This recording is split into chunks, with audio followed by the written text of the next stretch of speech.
70s 80sની જે mothers હતી ત્યારનું parenting, ત્યારનું મધરહુડ કમ્પેરિઝનમાં અત્યારે આપણને કેટલું ચેલેન્જિંગ છે? ખૂબ વધારે પડતું ચેલેન્જિંગ છે, કારણ કે ત્યારના 70-80ના જમાનામાં ગેજેટ્સ નહોતા, જંક ફૂડ નહોતા. તો બાળકના આવ્યા પછીના અનુભવો અને ફેરફારો શું હતા તમારી લાઈફમાં? બાળકના આવ્યા પછી અને પહેલાંની લાઈફ એકદમ ડિફરન્ટ હતી. કયો વિડીયો એવો વાયરલ થયો કે જેનાથી તમને પબ્લિકનો રિસ્પોન્સ પણ એટલો સારો મળ્યો હોય? મારા બેબી જોડે અમે મંત્ર, ગાયત્રી મંત્ર અને મૃત્યુંજય મંત્ર, સરસ્વતી મંત્ર, આ મંત્રનો વિડીયો એક અમે બનાવ્યો. ત્યારે પોસ્ટપાર્ટમ ડિપ્રેશન ખૂબ જોવા મળે છે હાલની સ્ત્રીઓમાં ડિલિવરી પછી, તો તમારો શું પોતાનો અનુભવ હતો? હા, મને પણ પોસ્ટપાર્ટમ ડિપ્રેશનનો અનુભવ થયો. એ આફ્ટર ડિલિવરી એકદમ ચેન્જ થઈ જાય છે, તમારા બોડીમાં પણ ઘણા બધા ચેન્જ આવે છે. આફ્ટર બેબી પાર્ટનર્સ વચ્ચે કેવું બોન્ડિંગ વધે છે? તમારો પર્સનલ અનુભવ શું છે? બોન્ડિંગ વધે છે, ઘટે છે કે ક્રાઇસિસ વધે છે? હેલો, નમસ્તે, કેમ છો? ફરી એકવાર સ્વાગત છે તમારું રોજકોજ પોડકાસ્ટમાં. આઈ એમ યોર હોસ્ટ આયુષા. આજે આપણે ચર્ચા કરવાના છીએ એવી બાબતની જે આમ તો છે ને બધાની લાઈફનો એક ભાગ છે, પણ એની ચર્ચા ઊંડાણપૂર્વક ખૂબ ઓછી વાર થાય છે. આજે આપણી સાથે છે કોન્ટેન્ટ ક્રિએટર સ્નેહા વિરાણી, જે મધરહુડ અને બેબીને લગતી ખૂબ સારી જાણકારીઓ શેર કરીને ન્યૂ મોમ્સ માટે એક સપોર્ટ સિસ્ટમ બન્યા છે. સૌપ્રથમ ખૂબ ખૂબ સ્વાગત છે તમારું. કેમ છો?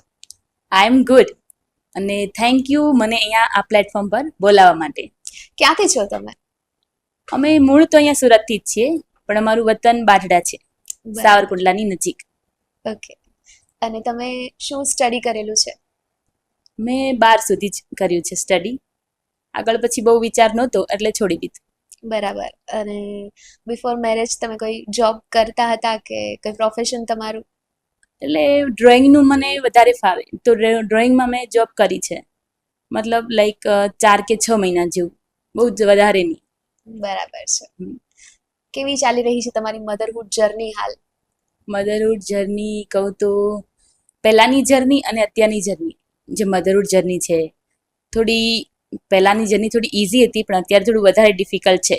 બેબી એક હાથમાં તમારું કામ અને માઇન્ડમાં એડવાન્સમાં બધા પ્લાનિંગ ચાલતા હોય, તો બસ બધાને સેટલ કરતા બહુ સારી ચાલી રહી છે.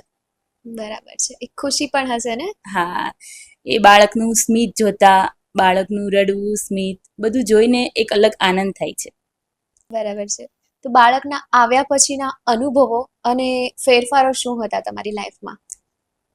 બાળકના આવ્યા પછી અને પહેલાંની લાઈફ એકદમ ડિફરન્ટ હતી.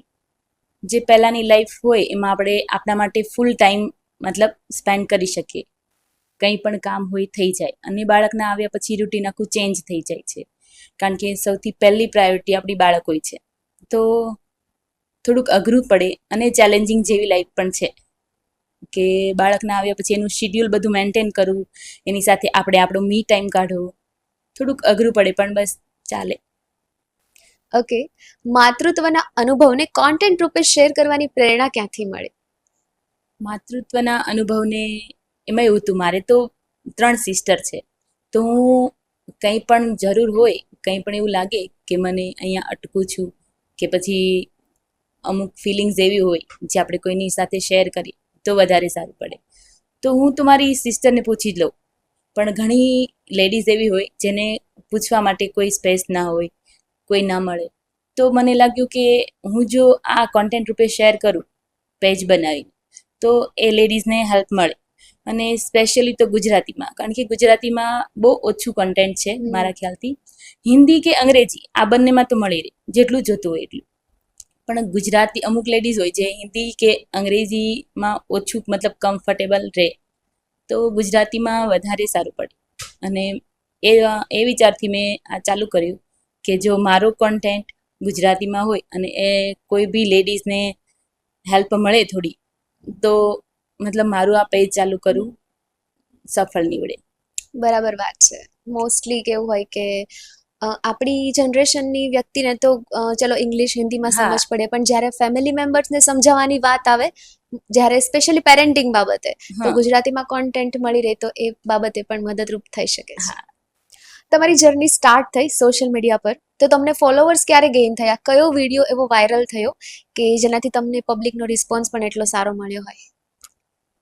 મારા બેબી જોડે અમે મંત્ર, ગાયત્રી મંત્ર અને મૃત્યુંજય મંત્ર, સરસ્વતી મંત્ર, આ મંત્રનો વિડીયો એક અમે બનાવ્યો કે જ્યારે બેબી સૂતું હોય ત્યારે એનું માઇન્ડ જે અર્ધજાગ્રત હોય એમાં આપણે બેબીને જો શ્લોક કેવું સંભળાવી શકીએ તો એનું અર્ધજાગ્રત માઇન્ડ છે એ થોડું કનેક્ટ થાય મંત્ર જોડે.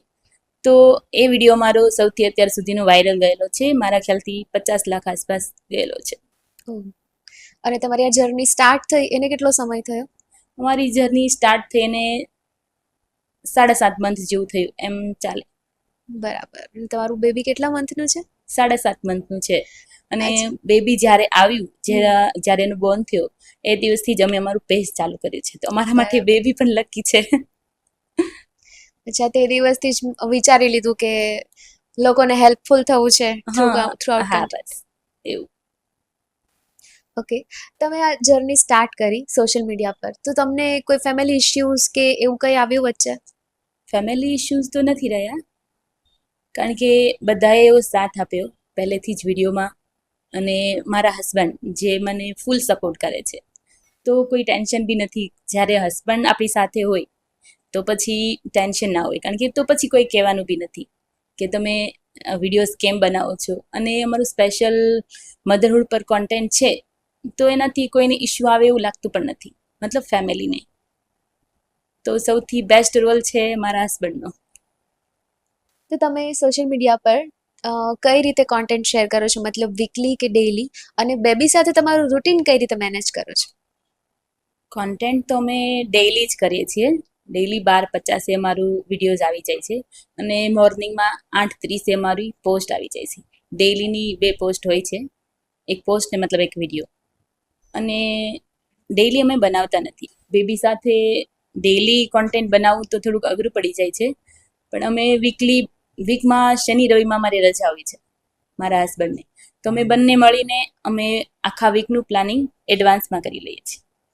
તો એડવાન્સમાં જે પ્લાનિંગ થાય ને એનાથી અમારું શેડ્યુલ વધારે સારું બને છે કે ડેઈલી અમે પોસ્ટ કરી શકીએ છીએ. અત્યાર સુધીમાં અમારું પેજ જે ચાલુ કર્યું ને ત્યારથી તો આજના ટાઈમ સુધી એક બી દિવસ અમે ચૂક્યા નથી. ડેઈલીને અમારે પોસ્ટ હોય જ છે. ડેઈલી પોસ્ટ અમે રેગ્યુલર જેટલા રહીએ ને એટલું જ ફોલોવર તરફથી એ લોકોનો પ્રતિસાદ વધારે સારો મળે છે. ખૂબ સારું છે, પાર્ટનરનો એટલો સપોર્ટ છે, બંને સાથે મળીને તમે કરો છો. મારા હસબન્ડનો સપોર્ટ મને ફૂલ છે. અને આ પ્લાન જ આખો એનો હતો પેજ ચાલુ કરવામાં. એણે કીધું તું ચાલુ કર, હું તને હેલ્પ કરીશ, કારણ કે એકલા મધરહુડ જર્ની અને પેજ બંને કન્ટેન્ટ એક સાથે ક્રિએટ કરવું થોડુંક અઘરું પડી જાય. તો એમની હેલ્પ મને 100%ની છે. ગુડ. અને તમે કઈ કઈ ટાઈપના કોન્ટેન્ટ શેર કરો છો? બેબી હેલ્થ રિલેટેડ કે પછી રેસિપીઝ? એમાં એવું છે, રેસિપીનો તો મને પહેલેથી શોખ છે, તો બેબી કોન્ટેન્ટ તો આવે જ છે. એના સોલિડ ફૂડ, બેબી જર્ની અને રિયલ લાઈફ બધા મુમેન્ટ, કે પછી સિઝન વાઇઝ કંઈ જો અવેરનેસ રાખવાની જરૂર હોય બેબી માટે તો એ પણ. અને કુકિંગ તો મારો શોખ છે, તો હું કુકિંગના વિડીયો વચ્ચે વચ્ચે ક્યારેક કરું છું. અને બ્રાન્ડ કોલાબરેશન આવે છે, તો એમાં અમુક એવું વસ્તુ હોય જે કિચનવેર હોય, તો મારો શોખ પણ કુકિંગનો છે, તો બંને થઈ જાય છે. કોલાબરેશન પણ થઈ જાય છે અને મારો શોખ પણ વિડીયો તરીકે હું અપલોડ કરું છું. ફોલોવર્સ તરફથી કોઈ ક્વેશ્ચન્સ આવે છે તમને? બહુ બધા. ઘણીવાર એવું થાય કે ફોલોવર્સ પૂછે કે તમે કયું ઓઇલ, મસાજ ઓઇલ છે યુઝ કરો છો, કેવી રીતે યુઝ કરાય ને ક્યારે મસાજ કરીએ તો બેબીને સારું રહે, અથવા કાજલ તમે લગાવો છો બેબીને. અત્યારના સમયમાં કેવું છે, મોસ્ટ ઓફ બેબીને કાજલ લગાવતા નથી. અને પહેલાંના જે આપણા બુઝુર્ગ, આપણા મમ્મી પપ્પાને એ લોકો છે એ વધારે એવું કે કાજલ લગાવવી જોઈએ, કારણ કે એ સમયમાં બધું પ્યોર એટલું હતું એટલે એ લગાવતા અને ઘરે જ બનાવતા. અને અત્યારના સમયમાં ડૉક્ટર પણ ના પાડે છે ઘણીવાર કે કાજલ લગાવવાથી બધાની તાસીર બધા બાળકની સરખી ના હોય, તો ઘણાને ઇશ્યુ આવે. તો અમારી મીરાને જ ખુદ એવો ઇશ્યુ છે કે અમે કાજલ એને લગાવીએ તો એની આઈઝ બધી રેડ અને સર્કલ થઈ જાય છે ડાર્ક જેવા. તો હું નથી લગાવતી, પણ બધા બાળકની તાસીર અલગ અલગ હોય, તો જો કોઈને લગાવી હોય અને સુટેબલ થતું હોય બેબીને તો લગાવી શકે છે.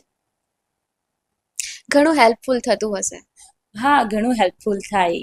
અને ઘણા ક્વેશ્ચન આવે તો ગમે પણ કે લોકો આપણને પૂછે છે અને અમે પણ ડિરેક્ટલી કોઈ પણ કોન્ટેન્ટ એવી રીતે શેર નથી કરતા. અમે પહેલાં જોઈએ કે બાળક માટે મતલબ બાળકનો ઇશ્યુ છે તો થોડુંક એવું રહે કે બધા બાળકની તાસીર સેમ ન હોય તો કોઈને ન પણ માફક આવે. કંઈ પણ વસ્તુ હોય, જેમ કે સોલિડ ફૂડ હોય તો અમારું બેબી જે વસ્તુ ખાય છે અમે એનો વિડીયો મૂકીએ તો બીજાના બેબીને એ માફક ન પણ આવે, એવું પણ થઈ શકે. તો અમે મોસ્ટલી અમે ટ્રાય કરીએ, એકવાર વાર અમે સોલિડ ફૂડ આપીએ, પછી એવું લાગે બેબી ખાય છે એને કોઈ પ્રોબ્લેમ નથી તો અમે વિડીયોમાં લઈએ છીએ.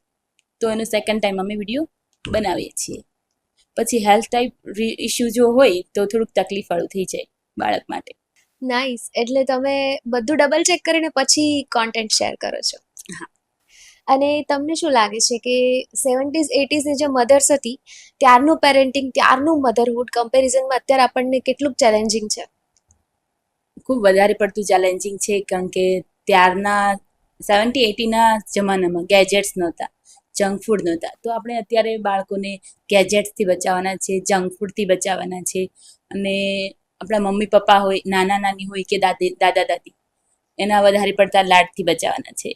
એનો પ્રેમ હૂફ મળે એ કંઈ વાંધો નહીં, પણ વધારે પડતા લાડ આપીને કોઈ જંક ફૂડ આપે કેવું હોય તો એનાથી બચાવવાના છે. અને પહેલાંના સમયમાં કેવું હતું, ફેમિલી બધા જોઈન્ટમાં હતા અને અત્યારના ફેમિલી બધા ન્યુક્લિયર થયા છે. તો એ થોડુંક તકલીફમાં, મતલબ એમાં થોડુંક તકલીફ પડે કે બાળક જોઈન્ટ ફેમિલીમાં કેવી રીતે મોટું થાય ખબર પણ ના પડે. અને અત્યારે ન્યુક્લિયર ફેમિલીમાં આપણે ધ્યાન આપવું પડે. સવારથી બાળક જાગે તો સૂવે ત્યાં સુધી, સાંજ સુધી ફૂલ ફોકસ આપણે બાળક પર રાખવું પડે. એટલે મારા ખ્યાલથી તો અત્યારે જોઈએ તો ડગલે ને પગલે પેરેન્ટિંગ વધારે અઘરું થતું હોય એવું લાગે છે મને. ખરેખર અઘરું તો પડે જ છે અત્યારે. એના કારણે જ અત્યારે પોસ્ટપાર્ટમ ડિપ્રેશન ખૂબ જોવા મળે છે હાલની સ્ત્રીઓમાં ડિલિવરી પછી. તો તમારો શું પોતાનો અનુભવ હતો? હા, મને પણ પોસ્ટપાર્ટમ ડિપ્રેશનનો અનુભવ થયો, કારણ કે પ્રેગ્નન્સી હોય ત્યારે બધા આપણી કેર કરતા હોય, ત્યારે એના બધા હોર્મોન્સ હોય એ આફ્ટર ડિલિવરી એકદમ ચેન્જ થઈ જાય છે. તમારા બોડીમાં પણ ઘણા બધા ચેન્જ આવે છે, ઘણા બધા દુખાવા, અને આ બધાની સાથે બેબીને હેન્ડલ કરવાની જવાબદારી પણ તમને મળે છે. અને કેવું હોય, પ્રેગ્નન્સીમાં બધું ફોકસ તમારા પર રહે છે અને આફ્ટર ડિલિવરી બધું ફોકસ, બધું પ્રેમ, હૂંફ બધું બાળક તરફ ચાલ્યું જાય છે. મતલબ બધા બાળકને વધારે પ્રાયોરિટી આપે છે. તો થોડી તકલીફ થાય, માનસિક રીતે, શારીરિક રીતે. બસ. બરાબર છે. અને આમાંથી બહાર આવવા માટે તમને કેટલો સમય લાગ્યો? આ બધી વસ્તુનો અનુભવ થયો, એમાંથી બહાર તમે કઈ રીતે આવ્યા? ધીમે ધીમે અનુભવમાંથી શીખવા મળ્યું અને મારા ખ્યાલથી 3 થી 4 મહિના જેવું લાગ્યું મને આમાંથી બહાર આવવામાં. જેવું બાળકનું સ્માઇલ ને એવું બધું જોતા હશો હા. અને ધીમે ધીમે બધું હા. રિકવર થતું હશે. હા, બધું રિકવર બાળક સાથે થતું ગયું અને અનુભવોમાંથી આપણે શીખતા ગયા. અને આફ્ટર બેબી પાર્ટનર્સ વચ્ચે કેવું બોન્ડિંગ વધે છે? તમારો પર્સનલ અનુભવ શું છે? બોન્ડિંગ વધે છે, ઘટે છે કે ક્રાઇસિસ વધે છે? મારું પર્સનલ તો એવું છે કે મારા હસબન્ડ ડેલી મારા ઘરે આવે છે સાંજે. અત્યારે હું મારા મમ્મીને ત્યાં છું. અમારે ગુજરાતીમાં એવું હોય કે પહેલી પ્રેગ્નન્સીમાં આણું મમ્મીના ઘરે હોય, પહેલી પ્રેગ્નન્સી ત્યાં હોય. તો હું અત્યારે મારા મમ્મીના ઘરે છું.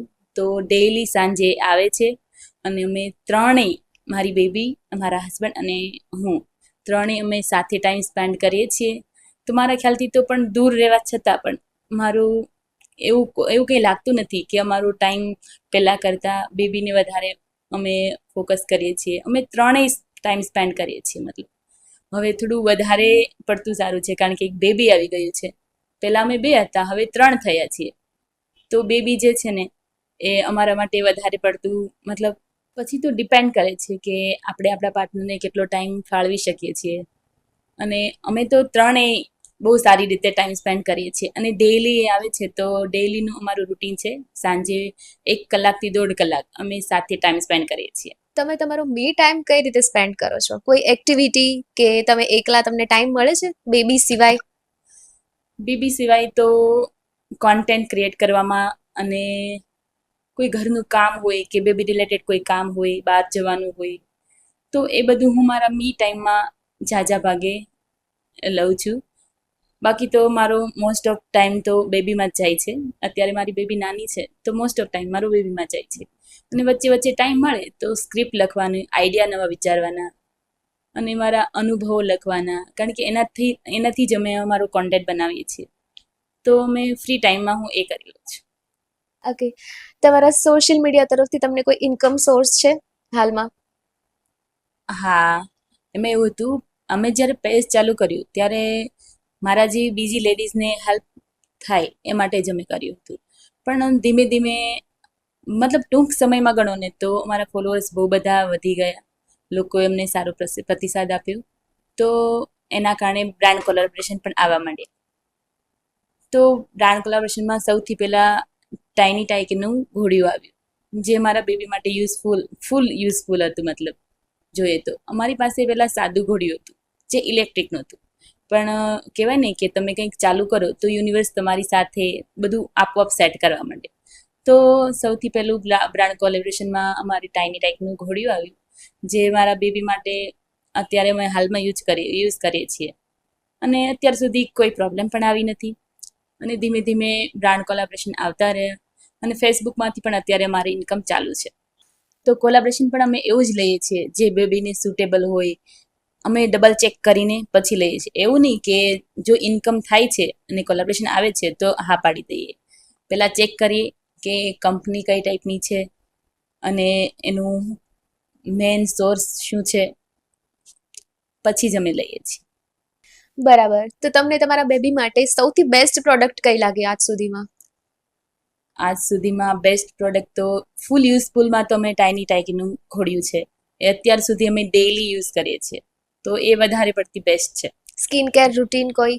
સ્કિન કેરમાં તો હું હિમાલયાનું જ બધું યુઝ કરું છું. અને હિમાલયાના મારા ખ્યાલથી મેં 3 થી 4 કોલેબોરેશન પણ કર્યા છે.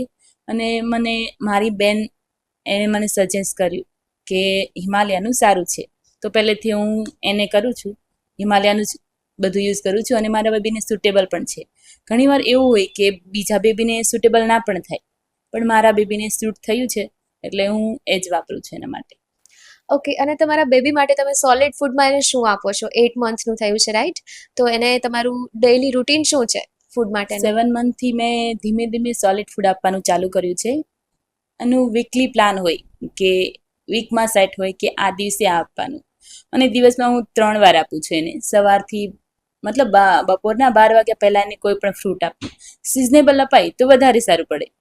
જેમ કે અત્યારે પપૈયાની સિઝન છે, સફરજનની સિઝન છે, તો સિઝનેબલ આપવામાં વધારે સારું પડે. તો 12 વાગ્યા પહેલાં એને ફ્રૂટ આપવું, ને 12 થી 4ના ગાળામાં એને મગ દાળ હોય કે ઘરે બનાવેલું સેરેલેક હોય એ આપવું. અને સાંજના ટાઈમમાં હું એને ખીચડી કે શીરો એવું કંઈ આપું. Okay, good. તો તમારી રેસિપીમાં તમારી બેબીને સૌથી વધારે શું ભાવે છે? મારી રેસિપીમાં તો મારી બેબીને રાગીનો શીરો વધારે ભાવે છે. અને રાગીના શીરામાં હું ખાંડ કે એવું યુઝ નથી કરતી, હું ગોળમાં બનાવું છું. અને હું મારા બેબીને અત્યાર સુધીમાં ખાંડ કે નમક એ બેમાંથી કંઈ નથી આપતી. મારા ખ્યાલથી જે બને ને ત્યાં સુધી મારે અવોઇડ કરવું છે, જ્યાં સુધી થાય ત્યાં સુધી. આગળનું તો ખબર નહીં, પણ 1 વર્ષ સુધીનો પ્લાન છે કે ખાંડ કે નમક નથી આપવાનું. એના રિએક્શન બહુ મસ્ત આવતા હશે ને એને જ્યારે ટેસ્ટી લાગે ત્યારે? હા, એને બહુ જ ભાવે છે. અને વિડીયોઝ બનાવે ને તો લોકો પણ કહે છે કે તમારી બેબી કેવી ખાય છે. ઘણીવાર એવું થાય કે બેબીને ખવડાવવામાં થોડીક તકલીફ થાય, ન ખાય સ્ટાર્ટિંગમાં. તો મારી બેબી ઇઝીલી બધું મતલબ કનેક્ટ કરે છે, તો ઇઝીલી ખાય છે. તો બધા કરે છે કોમેન્ટ કે તમારી બેબી સારી રીતે ખાય છે. અમારું બેબી એવું ખાતું નથી. અત્યારે જોવા જઈએ તો ઘણા બધા બાળકોને આદત હોય કે સામે મોબાઈલ હોય અને ખાતા હોય, મીન્સ કે ગેજેટ્સની જરૂર પડે. તમારા બેબી એમ જ ખાઈ લે છે કે? નહીં, સ્ક્રીન ટાઈમ તો ક્યારે આપતા જ નથી અમે. અને ખાવામાં તો 1 થી 2 જેના ડેઈલીના રમકડા હોય એ જ એને રમવા આપું છું. અને હું એના ચેર પર બેસાડીને ખવડાવું છું. તો એ આડાવડી થતી પણ નથી અને મસ્ત ખાઈ લે છે. રાઈટ છે. સારી આદતો પાડવામાં મહેનત પણ લાગે ને સમય પણ લાગે, પણ આગળ જતા ખૂબ સારું પડે. હા, અત્યારથી જ સ્ક્રીન હેબિટ્સ ટાઈમ બની તો પડે. એને આપતા જ નથી અમે. તમારે ક્યારે એવો અનુભવ થયો કે તમે ક્યાંય પણ ગયા હોય કોઈ પણ જગ્યા પર ને તમારા ફોલોવર્સ કે ફેન તમારી પાસે આવે અને તમને અપ્રિશિએટ કરે? હા, મારો રિયલ લાઈફનો અનુભવ છે કે એકવાર હું શોપ પર ગઈ હતી. ત્યાં એક લેડીઝ બેઠી હતી, ઓલરેડી એનું કામ ચાલતું હતું. હું વેઇટિંગ એરિયામાં હતી. તો મેં મારા ફેસને દુપટ્ટાથી કવર કરેલો હતો. તો જ્યારે મેં દુપટ્ટો ખોલ્યો ને તો ડિરેક્ટલી એણે એમ કીધું કે તમારું બેબી છે. મેં કીધું હા. એટલે મને લાઇટ થઈ ગઈ, આ વિડીયો જોઈને જ કહે છે. તો મેં કીધું તમે અમારો વિડીયો જોયો? એણે કીધું હા, તમારા વિડીયો મને બહુ જ ગમે છે, હું ડેઈલી જોઉં છું અને મારા હસબન્ડને પણ મોકલું છું. અને આવું એકવાર નહીં પણ ઘણી વાર થયું છે.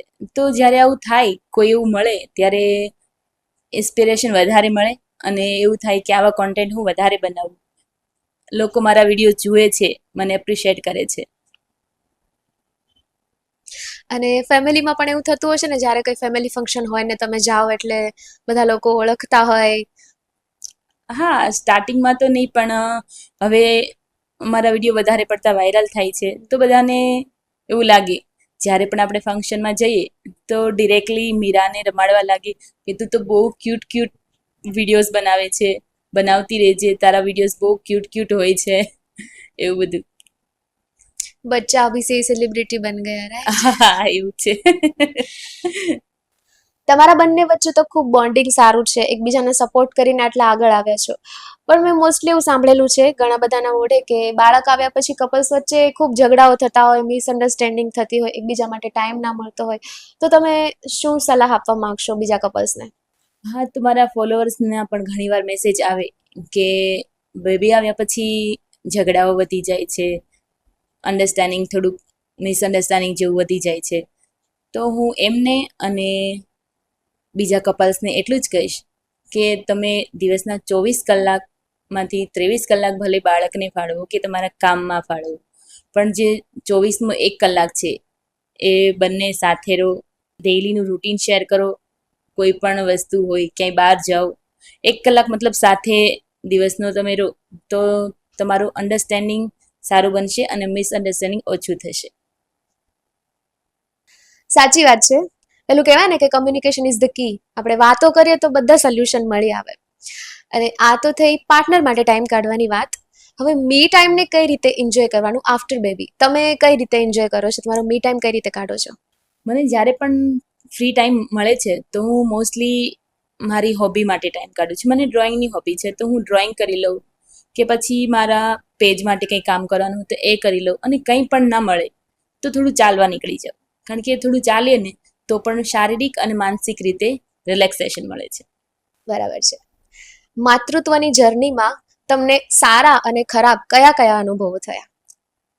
તમે શું શીખ્યા માતૃત્વની જર્નીમાં? ખરાબ અનુભવમાં જોઈએ તો મેમરી લોસ, કે તમે વારંવાર ચીજો વસ્તુઓ ભૂલવા માંડો, એ મારો ખરાબ અનુભવ હતો. અને સારા અનુભવમાં તો બેસ્ટ એ છે કે મારામાં ધીરજ વધારે હતી, જે પહેલાં નહોતી. અને પ્રેમ અને હૂંફ, દયા, જે હવે હું કોઈ પણ બાળકને જોઉં છું તો મને મારા બાળક જેટલો જ પ્રેમ એનામાં પણ આવે છે. ખૂબ સરસ. તમારો અનુભવ આમ તો સારો રહ્યો છે એવું પણ ગણી શકાય. હા.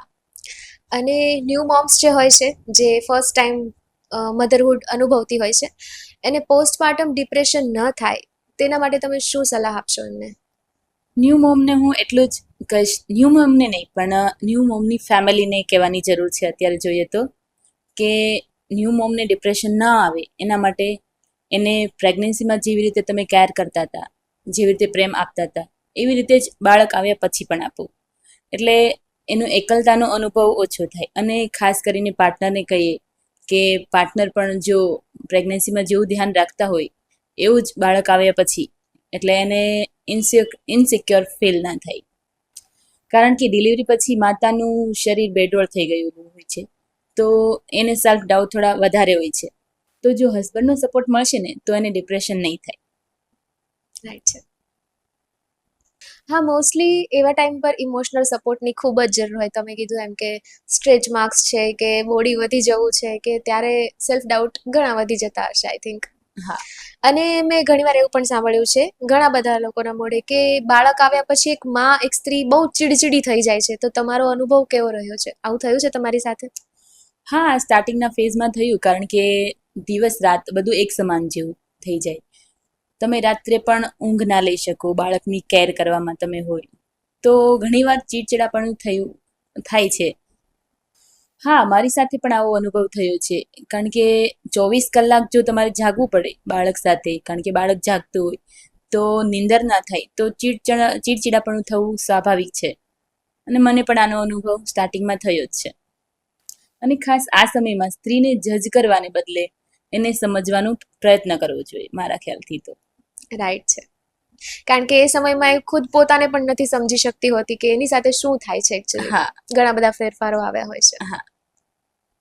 ખૂબ મજા આવી તમારી સાથે વાત કરીને. Thank you so much. તમે તમારી પોતાની મધરહુડ જર્ની શેર કરી અને તમે આટલા કોન્ટેન્ટ શેર કરો છો તો ઘણા બધાને ઓબ્વિયસલી મદદ મળતી હશે. તો થેન્ક યુ સો મચ અહીંયા આવવા બદલ, આટલી બધી ચર્ચા કરવા બદલ. ખૂબ મજા આવી.